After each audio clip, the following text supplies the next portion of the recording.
തന്ത്രിമാരെ രൂക്ഷമായി വിമർശിച്ചുകൊണ്ട് സാർ പറയുകയുണ്ടായി, തന്ത്രിമാരെ മാറ്റണം, ശബരിമലയിൽ ഇനി തന്ത്രി ഭരണം വേണ്ട, ഈ പറയുന്ന കുടുംബത്തിലെ തന്ത്രിമാർ ഇനി അവിടെ ഭരിക്കേണ്ട എന്ന് പറയുന്നല്ലോ. ഇതിന് കാരണം എന്താണ്? ഇപ്പോൾ പറയുന്നു ശബരിമലയിലെ സ്വർണ്ണപ്പാളികൾ ഇളക്കിക്കൊണ്ടുപോയി അറ്റകുറ്റപ്പണി നടത്താൻ വേണ്ടിയിട്ട് കരുതിക്കൂട്ടി കേടാക്കിയെന്ന്. അപ്പൊ ഇതിലൊക്കെ ഈ തന്ത്രിമാരുടെ പങ്കാണോ എന്നുള്ളതിനെ പറ്റിയിട്ട് സംശയം വരുന്നുണ്ട്. സാർ പറയുകയും ചെയ്യുന്നു തന്ത്രിമാരെ മാറ്റണമെന്ന്. എന്തുകൊണ്ടാണ് അങ്ങനെ പറയുന്നത്? അല്ല, ഈ തന്ത്രി ഉണ്ടല്ലോ, ഈ സ്വർണ്ണപ്പാളി, അതില് ഒരു വ്യാജ മഹസർ എഴുതിയതിൽ ഒന്നാം പേരുകാരനായി ഒപ്പിട്ട ആളാണ് ഖണ്ഡര് രാജീവര്. വ്യാജ മഹസറാണ് എഴുതിയേക്കുന്നത്. എന്താ ചെയ്തേക്കണെന്ന് വെച്ച് കഴിഞ്ഞാല്, സ്വർണം പൊതിഞ്ഞ ചെമ്പുപാളി എന്നുള്ളത് ചെമ്പുപാളി എന്ന് എഴുതി കൊടുക്കുകയാണ്. അശ്വത്ഥാമ ഹത എന്ന് പറയുന്നത് പോലെ ഒരു നുണ എഴുതി കൊടുക്കുകയാണ്. അപ്പൊ ഈ തന്ത്രി കുടുംബത്തിന് എൻ്റെ സംരക്ഷകർ പറയുന്നത് തന്ത്രിമാരെ ദേവന്റെ പിതൃസ്ഥാനത്ത് നിൽക്കുന്നവരാണെന്നാണ്. അങ്ങനെയാണെങ്കിൽ പിതൃസ്ഥാനത്തിരുന്നുകൊണ്ട് പുത്രഹത്യ ചെയ്തു എന്ന് സമ്മതിക്കേണ്ടി വരും. ഇനി ഈ താഴമൺ കുടുംബം, അവർക്കാണ് ഈ തന്ത്രം ഉള്ളത്. അവരുടെ ഒരു കാര്യം ഒന്ന് എടുത്തു നോക്ക്. ഇതിന് മുൻപിരുന്ന ഒരാളെ വേശ്യപുരയിൽ നിന്ന് പിടിച്ചു. തന്ത്രിയായിരുന്നു. അദ്ദേഹത്തിന് ഗായത്രി അറിയില്ലായിരുന്നു എന്നുള്ള കാര്യം എൻ്റെ അഭിപ്രായമല്ല. ജസ്റ്റിസ് പരിപൂർണൻ ഇദ്ദേഹത്തിന് എഴുതി വെച്ച, അത്ഭുതത്തോടു കൂടി എഴുതി വെച്ചിട്ടുള്ള കാര്യം ഒന്ന് ആലോചിച്ച് നോക്ക്. ഒന്നും അറിയില്ല. അത് കഴിഞ്ഞു വന്നതാണ് ഏതിര്? രാജീവര്, മോഹനര്, ഇങ്ങനെയൊക്കെ ഉണ്ടല്ലോ. ഇപ്പൊ രാജീവരും മോഹനരും സ്വർണ്ണക്കള്ളക്കടത്തിൽ പ്രതികളാണ്.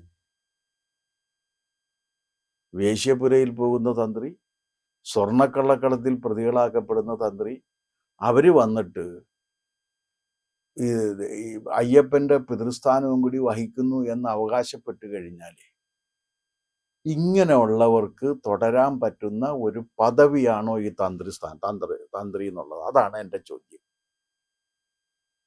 ഇവരെ നമുക്ക് ഇവർ ടൈൻറ്റഡ് ആണ്. എന്തൊക്കെയാ ചെയ്തുകൊണ്ടിരുന്ന? മറ്റേ അമ്പലത്തിന്റെ തൊട്ടിപ്പുറത്ത് ഒരു മുറിയിലിരുന്ന് വിൽപ്പനയായിരുന്നു. ഇപ്പൊ ഞങ്ങൾ കയറുന്നുണ്ടോന്ന് എനിക്കറിയില്ല. അവിടെ ഇരുന്ന് വിൽപ്പനയാണ്, കച്ചവടം. അല്ലെ, ബൈബിളിലൊരു വാക്യമുണ്ട്, എൻ്റെ പിതാവിൻ്റെ ആലയത്തെ വാണിഭശാലയാക്കരുത്. ഇത് വാണിഭശാലയാക്കി മാറ്റിയിട്ട് അവിടെ ഇരുന്ന് ഇരുന്ന് ഇപ്പുറത്ത് തന്ത്രി ഇരിക്കും, അപ്പുറത്ത് മേൽശാന്തി ഇരിക്കും. 2 മുറികളുണ്ട്.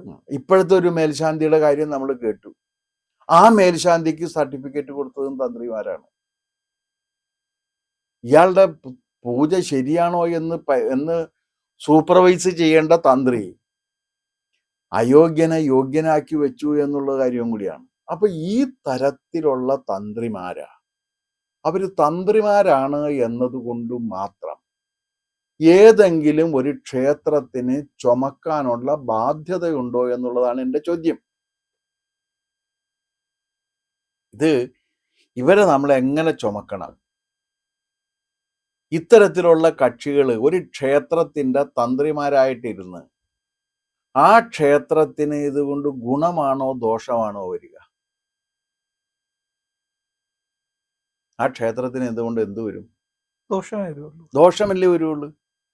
ആ ക്ഷേത്രത്തിന് ദോഷം വരുന്നവരെ തന്ത്രിമാരായിട്ട് ആ സ്ഥാനത്ത് പ്രതിഷ്ഠിക്കാൻ പറ്റുമോ? തന്ത്രിമാരെ മാറ്റാമല്ലോ.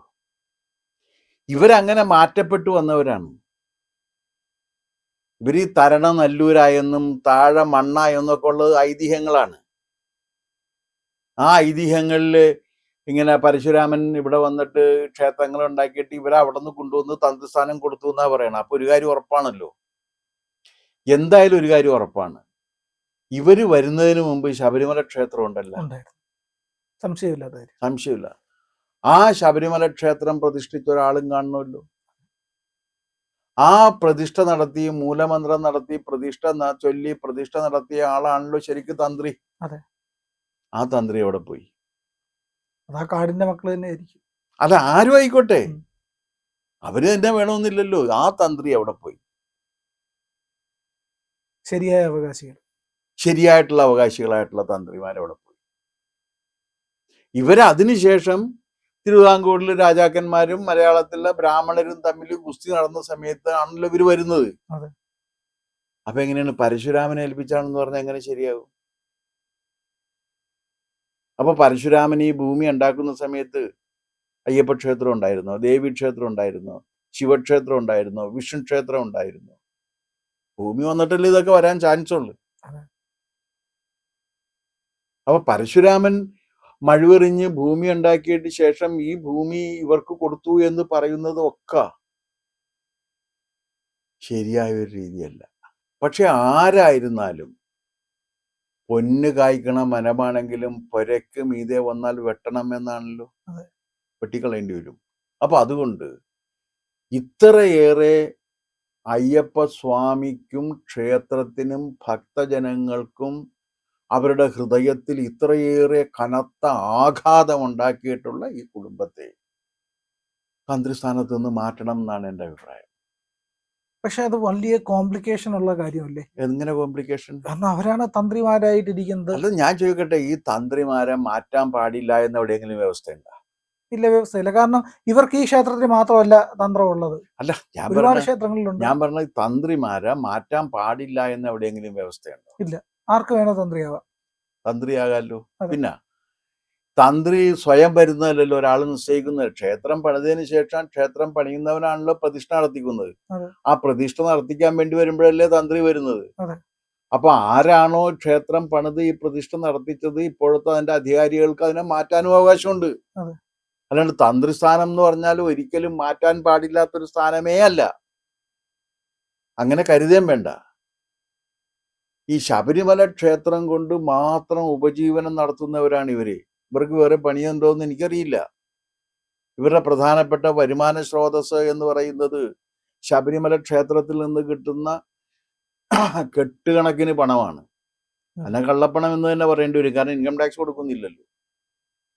കൃത്യമായി ഇൻകം ടാക്സ് കൊടുക്കാത്ത പണത്തെ കള്ളപ്പണം എന്ന് പറയും. അതായിക്കോട്ടെ, ആ കള്ളപ്പണമാണ് അവർ സ്വീകരിക്കുന്നത്. ആ കള്ളപ്പണം സ്വീകരിച്ച് ഇത് എല്ലാം ചെയ്യുന്നവര് ആ ശബരിമല ക്ഷേത്രത്തിന്റെ നിലനിൽപ്പിനെ തന്നെ ചോദ്യം ചെയ്യുന്ന വിധത്തിലുള്ളവർക്ക് സംരക്ഷണം ഒരുക്കി കൊടുക്കുകയാണ്.